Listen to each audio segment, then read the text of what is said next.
लोकसभा चुनाव में आखिरी के चंद ही दिनों का समय बचा है। बेहद जल्द अब वोटिंग होने जा रही है। ऐसे में अब आखिरी के कुछ दिनों में ही सही, लेकिन पीएम मोदी अब बाकी देशों के साथ अपने रिश्ते बेहतर करने की तमाम कोशिशें कर रहे हैं। और ऐसे में एक देश है बांग्लादेश, जिसके साथ अभी से ही नहीं बल्कि पिछले एक लंबे समय से भारत के साथ रिश्ते बेहद अच्छे रहे हैं। सीमा सुरक्षा और आवाजाही जैसे कई मुद्दों पर कई बार दोनों देशों के बीच बातें साझा हुई हैं। हालांकि हाल ही में बांग्लादेश द्वारा चलाए गए इंडिया आउट अभियान के चलते दोनों ही देशों में विवाद बढ़ गया था, लेकिन फिर खुद बांग्लादेश की पीएम शेख हसीना ने अपने ही लोगों की और विरोधी पार्टी की ऐसी लताड़ लगाई कि उसके बाद खुद ब खुद ये मामला शांत हो गया। और अब कयास लगाए जा रहे हैं कि देश में इस महत्वपूर्ण चुनाव के बाद पीएम शेख हसीना भारत में पहली हाई प्रोफाइल यात्रा कर सकती हैं। कयास ये भी लगाए जा रहे हैं कि शेख हसीना की यह यात्रा नई सरकार के गठन के कुछ दिनों बाद जून के महीने में संभव है। हालांकि भारत के साथ बांग्लादेश के बेहतर रिश्तों के चलते पड़ोसी देशों को अब खासा मिर्ची लग सकती है, क्योंकि जो देश बांग्लादेश के साथ अपने रिश्ते मजबूत करना चाहते हैं, उन्हीं देशों के प्रस्ताव को बांग्लादेश ने सीधा नकारा है, जिसमें सबसे चर्चित नाम है चीन और पाकिस्तान।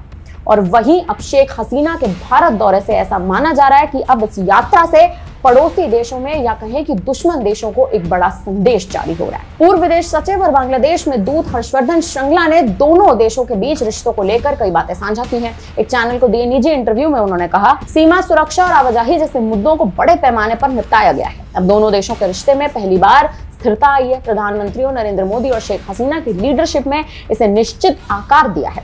दोनों पक्षों के लिए मौजूदा सहयोग को व्यापक बनाकर और नई पहल शुरू करना अहम होगा। बता दें कि चीन ने बांग्लादेश में कुछ प्रोजेक्ट्स के लिए फंडिंग की थी। वहीं चीन ने श्रीलंका और मालदीव को भी फंडिंग की थी, लेकिन दोनों ही देश कर्ज में डूब गए। यानी मालदीव कर्ज में डूब गया, लेकिन बांग्लादेश ने खुद को कर्जे में डूबने से बचा लिया। और कहीं ना कहीं इसमें बांग्लादेश की मदद करी भारत ने, जिसके बाद दोनों ही देशों में रिश्ते बेहद मजबूत हो गए।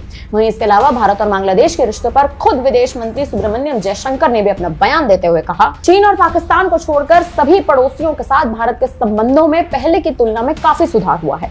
कृपया बांग्लादेश जाएं और लोगों से पूछें कि वे क्या सोचते हैं। कृपया श्रीलंका में भी पूछें, उनके गंभीर आर्थिक संकट के दौरान कौन उनके साथ खड़ा था। बांग्लादेश और भारत के संबंध बहुत अच्छे हैं, बहुत मजबूत है। जब मैं भारत बांग्लादेश संबंधों को देखता हूं तो मैं पूरी तरह आश्वस्त होता हूं कि हर क्षेत्र में संबंध मजबूत हो रहे हैं। वहीं देखा जाए तो शेख हसीना का यूं भारत का दौरा करना, भारत में उनकी पहली यात्रा यानी सरकार बनने के बाद उनकी पहली यात्रा भारत में होना, अब इसके कई मायने निकाले जा सकते हैं। फिलहाल अब इस खबर पर और जिस तरह से अब शेख हसीना का ये ऐलान, ये निर्णय उनका जो है सामने आया है कि वो अब भारत का दौरा करेंगी सरकार बनने के बाद, अब इस खबर पर आप क्या कहेंगे हमें कमेंट करके जरूर बताएं। वीके न्यूज, राष्ट्र के नाम।